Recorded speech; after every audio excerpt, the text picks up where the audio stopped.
Hey everybody, this is the Marine. A question I get frequently asked is, what is faster to set up, a tent or a hammock? Now when you come to a campsite, in most cases there's a designated area for a tent or a tent pad, where a hammock you have to look around for trees. But if you're going to set them up at the same time, the hammock is faster to set up than a tent. Come on! Now wait a minute, tent campers, don't start freaking out, let me explain. Now when it comes to hammock camping, in most cases you're going to need a tarp over the hammock. Now a tarp over the hammock is about the same as a fly over the tent. Now when it comes to setting those two up, setting up a fly over the tent is much faster than setting up a tarp over the hammock. Unless the tarp is connected to the hammock suspension and packed together in a stuff stack. Now if you're trying to set up your tarp as quickly as possible, unless it's raining, I believe that you're missing out on the greatest experience of hammock camping. And that's being creative and setting up your tarp in many different ways. There's different ways to pitch it and set it up, but I'm going to show you 3 ways that you should only set up your tarp so that you can have the ultimate hang.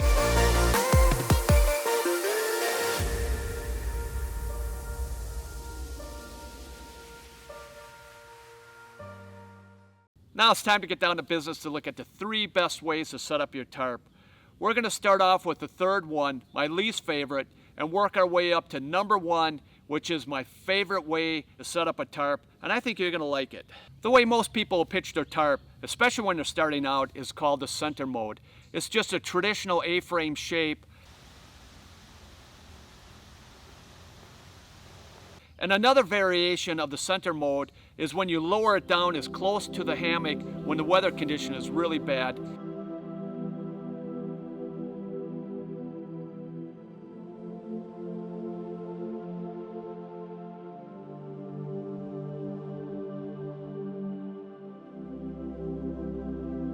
That is called the storm mode. With the sides close and tight to the hammock as possible, this will prevent the sideway precipitation from getting you and getting your gear wet. The center mode is quick and easy to set up, and you can be a little creative by lowering one of the side panels and angling it so that the water will run to that end where you want it to go instead of underneath the tarp where your gear is.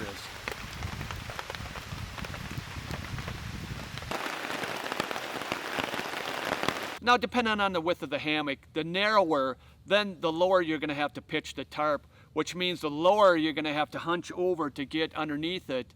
And after a long day's hike, and the older you get, it gets more uncomfortable or even painful. Ouch! And because center mode is basically having a tent over your hammock, it takes away from the many reasons why a hammock is much better than a tent. Come on! Again, don't be freaking out, you tent campers. Ground dwellers. And there's nothing better kicking back in a hammock and having this amazing view, especially when you're sleeping and you wake up to it. The only problem is you have to try to convince yourself to get up and get going, which leads us to the number 2 way to pitch the tarp, and that's called porch mode. The porch mode is somewhat of a variation of the center mode.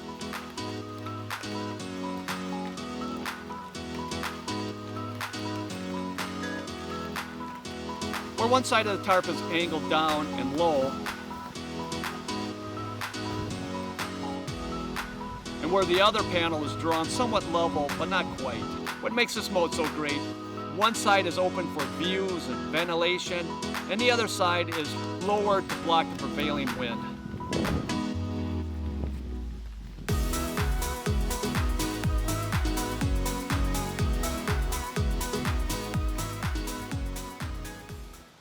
Also with the porch mode, with that one panel up high, which gives you a lot of room, when it's raining, you can get a couple people underneath it, talking, eating, playing cards, while staying nice and dry no matter how heavy that rain is. Some of the ways to create a porch mode is using hiking sticks.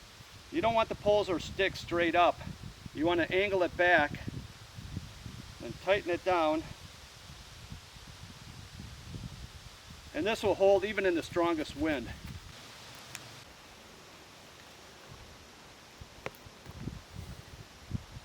Now if you don't have trekking poles or hiking poles, you can use sticks or branches, but you want to cut them around 4 feet, which is 121 centimeters.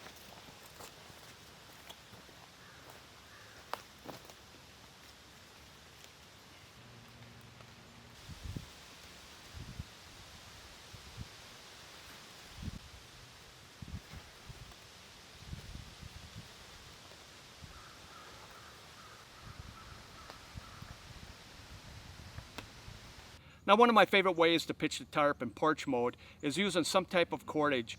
If you're in an area where there's a lot of trees and vegetation, you tie one end to the tree or vegetation,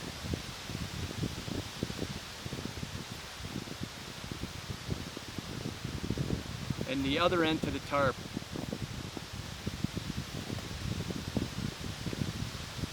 And you can adjust the porch mode by lifting the end, what's connected to the tree, up or down.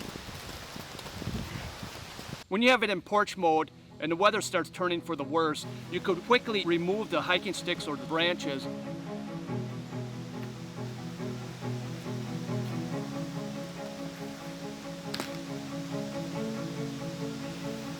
and easily put it into storm mode. Last year's winter camping, the temperatures were 16 below, which is a negative 26 Celsius, and it was very windy out, and the wind chill, I don't know what it was, but it was very cold. To block the wind, I lowered this back end, and I had no wind coming in. This back panel blocked the wind, and I was very comfortable with no wind chill. This is a great mode to have. Now for the number one way to pitch your tarp is, can I have a drum roll? Runner, a drum roll please. It's not using a tarp at all, and this is called topless mode. Now let me explain this. Now when you're hammock camping in the great outdoors and you want to experience the wilderness or Mother Nature, I really highly recommend that you try this. It'll be a little strange or maybe even scary at first, but unless something's fallen from the sky like rain or snow or an occasional red squirrel tossing acorns at you, I recommend not having a tarp. The tarp really just gives you a false sense of security unless you really need it. Now if you're able to set up your hammock on a tree line on a clear night, you're going to be blown away by the millions of stars and the different constellations throughout the night. A huge negative with the topless mode is, if you live in an area where I do, where the weather is constantly changing and the weatherman is rarely right, there's a saying in Minnesota, if you don't like the weather, just wait a minute, it'll change. And there's nothing worse than not having a tarp over you when it starts raining, when everything gets wet and it's just miserable. Now to overcome the situation, I like to share a system that works really well. You'll be able to set up your tarp, deploy it within seconds. And what you need to use is a piece of gear called the snakeskin. The snakeskin is made out of different fabric, like nylon or Dyneema fiber.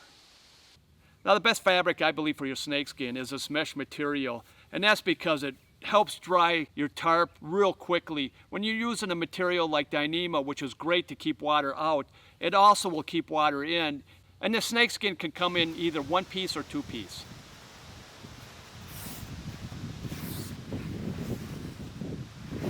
Now when you set up your tarp over the hammock, what you want to do now is deploy the tarp and set it up in center mode or storm mode.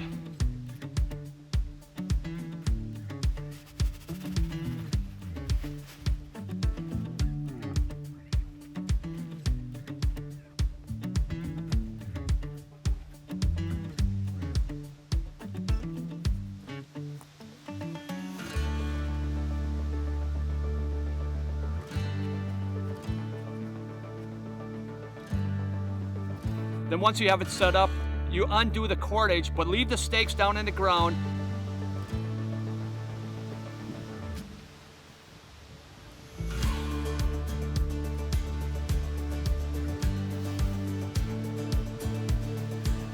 And then put it back into the snakeskin.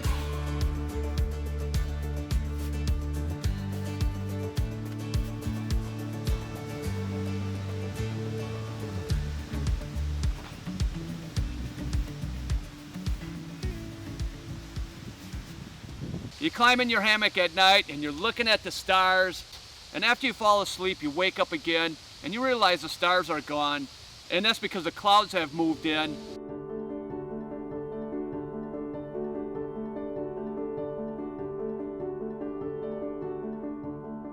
Or it could be raining, so you hurry up and you get up,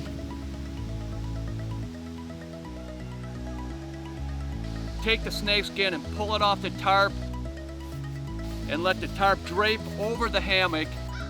So now you got both panels draped over the hammock, your gear's underneath there. At this point, everything's gonna stay dry, so you don't have to worry about anything getting wet at this point, except for you outside. So you wanna hurry up and take the tarp and connect it to the stakes.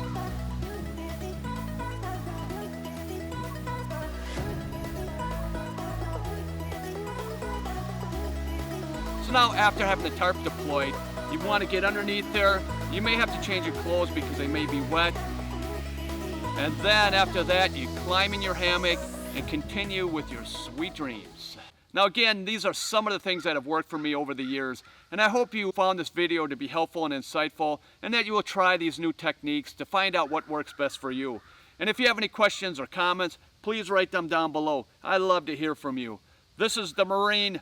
Thank you for watching, and God bless. Now if you don't have hiking sticks, you can... Oh no! No! You gotta be kidding me. No, no.